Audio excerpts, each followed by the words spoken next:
Bet you're wondering, for those watching in YouTube land, why I am sitting on a trampoline. Well, we'll talk about that later. For those of you listening in podcast land, I am sitting on a trampoline and I'm going to do today's episode on this trampoline. Yesterday, I turned 45. To be honest, turning 45 might be the most traumatic thing that I've done in a long time. And I know what you're thinking. Why is turning 45 traumatic? Man, it just was. That's all I got for you. But no, seriously, I reflected on 44. Up until, I want to say, yesterday, I really couldn't wrap my mind around the idea of turning 45. And so, a couple hours before I turned 45, I sat down with a piece of paper and I thought about, why am I dreading turning 45? And then I wrote down some lessons that I learned during my year number 44. And I think these lessons will be insightful and helpful to you wherever you're at on your over 40 journey or approaching 40, whatever it is. These lessons will be applicable and helpful to you. One of the lessons that I learned that hit me the hardest was I need to be grateful for where I'm at and not before I decide to ask for something else. You think about kids. When kids, they have this give me more attitude. And a lot of them are almost never satisfied. There's always something else they want. They've seen a commercial. They've got 10 toys they don't play with. They want an 11th toy. You know what I'm talking about if you're a parent. Or you get them this thing for Christmas that they really wanted the most in the whole world, and then within an hour, it's broken. Because they don't know how to take care of their stuff. They don't know how to value their stuff. I was going through the same thing in this past year, number 44. Up until May of last year, which was year number 44, I lived, me, my wife, my family, we lived in a 3-bedroom house, and we slept in the living room. We didn't have a bedroom. We had to sleep in a living room. And the kids, because we have 4 boys and a girl in the house. The girl had her own room. The 2 older boys shared a room, and the 2 younger boys shared a room. And we used our living room as our room, and we put up a curtain to block it off from the kitchen. So anytime somebody was in the kitchen, we could hear them in our room. So anytime somebody was walking through the hall, we could hear them in our room. We used a bookshelf to block off one of the entrances to our living room bedroom. Now, fast forward till May, and now we have our own bedroom, and the kids have their own rooms. And I'm sitting here not being grateful for what I have and just feeling like I should have more. I should have been further by now at 44. That's what I was telling myself all year. And so I could not appreciate where I was. So I spent days, weeks, months complaining about where I was and how things were not working for me. And as you can imagine, they didn't get better. It's got worse. And mentally, I got worse because I'm just sitting there complaining. Now, that was the first lesson. The first lesson to me, I had to just stop complaining, bro. You're farther than you thought you would be at this point, No, you you didn't think you would be able to get your kids their own bedroom. So chill. You're doing something. There's no need to beat yourself up and feel like you should be further or more ahead. All right. So that was the first thing. Now, I'm going to tell you why, because we're going to take a quick little mental break before we go into the second thing. Why am I on a trampoline? Because I was doing some research, and for us men, or actually just people in general, we can do things that help reset our nervous system, especially when we're stuck in these moments of, just blah, we have no energy. And one of the things that we can do is jumping and loosening our arms and stuff. So, in between lessons, we're going to do a little quick jump break, and I'm going to move around. And on podcast now, this is probably going to sound crazy, but I'm just moving, I'm just jumping because I want to reset myself and keep my energy high as we talk, as we keep this episode going. And I'm jumping so high, you would think I could dunk. And but I can't. But it just, you would just think I could. All right. So I feel my energy, going up. And if you're watching this on YouTube, there's a lot of pollen in South Carolina. So my clothes probably look green from the pollen on the trampoline. Okay. Ugh. Oh. Okay. So the second thing I learned at 44, after I catch my breath, is I can do hard things. And I know that's crazy because all of us are like, we can do hard things. But I really, honestly, hadn't convinced myself that I could do hard things until this year, until my year 44. And what that looked like for me was a couple things. One, I went to a Tony Robbins event by myself, didn't know anyone, have never, this was the first time I've ever traveled by myself to some place I didn't know anyone ever, and spent, you know, I want to say I spent 30, at least 45 hours in this conference over the course of a few days. Mind boggling. I've never done anything like that.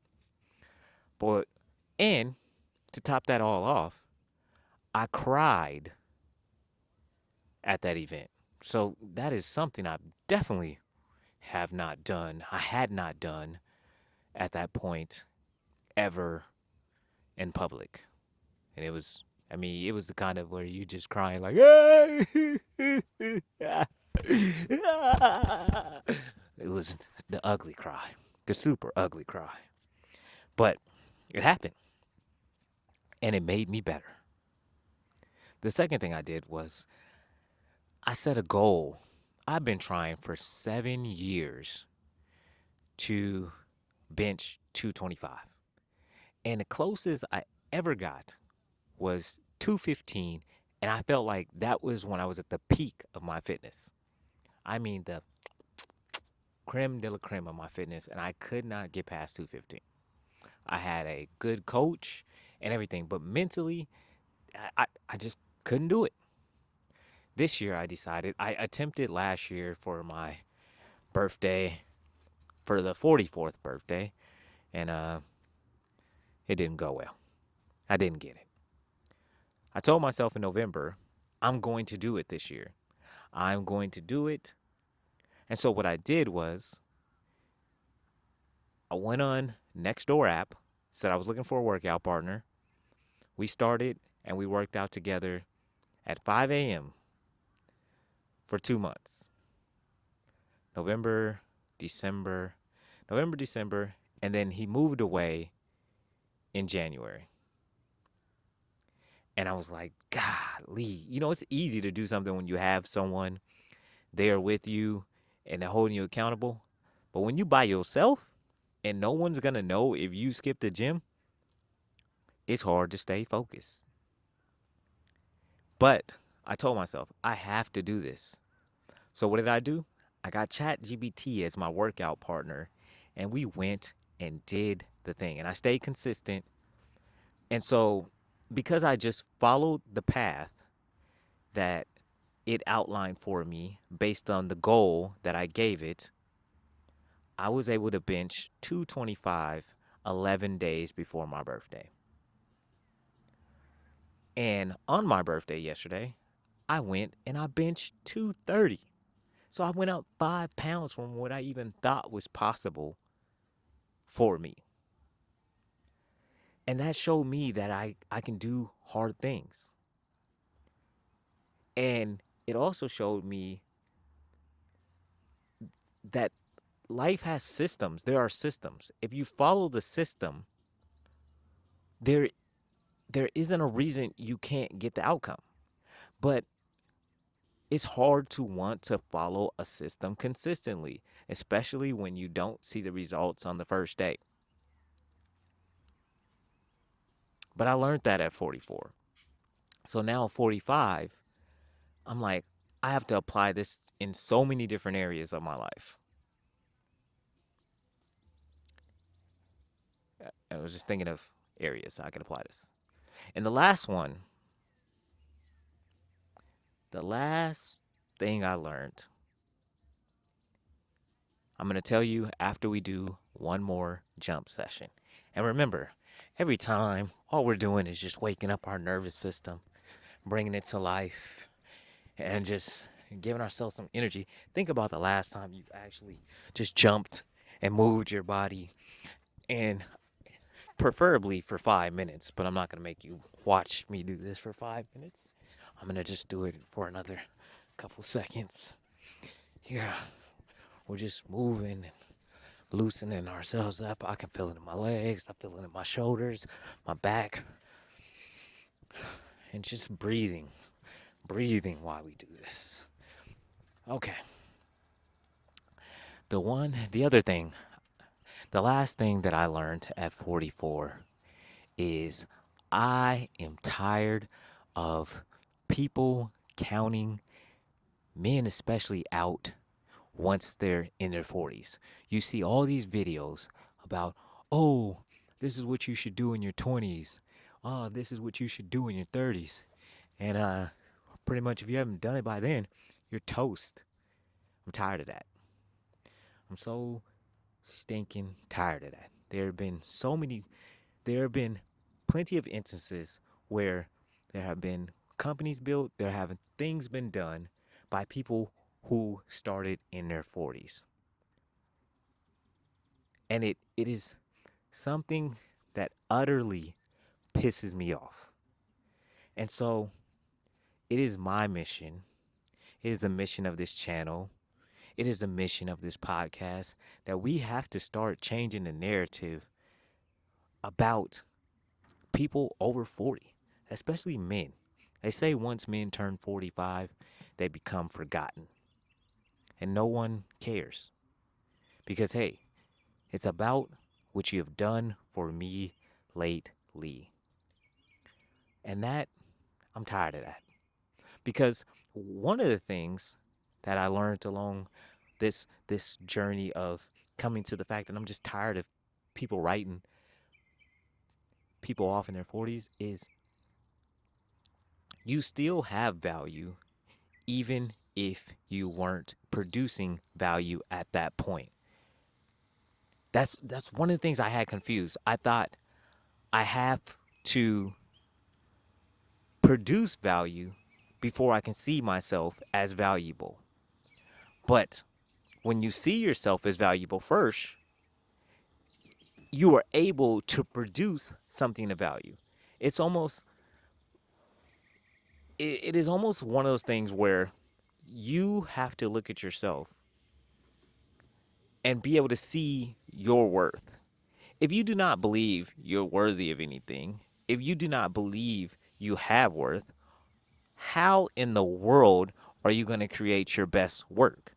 How in the world are you going to show up for yourself consistently? How in the world are you going to show up for your family if you don't believe that you have any value? If you believe that, hey, you know what? I'm 44 or I'm 47, and you know what? This is as good as it gets. Yeah, my life isn't turned out the way I wanted to, but I'm just going to give up now and ride off into the sunset because I can't do any more or any better. Stop. That's defeated talk. And you can do more, you can be better, and you just have to make a decision that that's what you're going to do. And for year 45, that is the decision I have made. I've already seen the blueprint. The same blueprint that I use for working out is the same blueprint I'm going to apply to my podcast, to this YouTube channel, and it's going to work. Because I am coming at this from a place of believing that I already have value. If I didn't believe I already had value, there's no way that I would be comfortable enough to even record this podcast from a damn trampoline. But because I believe I have value, and this doesn't define me, whether you think it's weird that I'm on a trampoline doing this or not, I can create from this place of courage. All right, before I get in here and do a front flip to end the episode, I wanted to say this. I wanted to recap what we talked about. Remember, you have to be grateful for what you have now and where you're at now.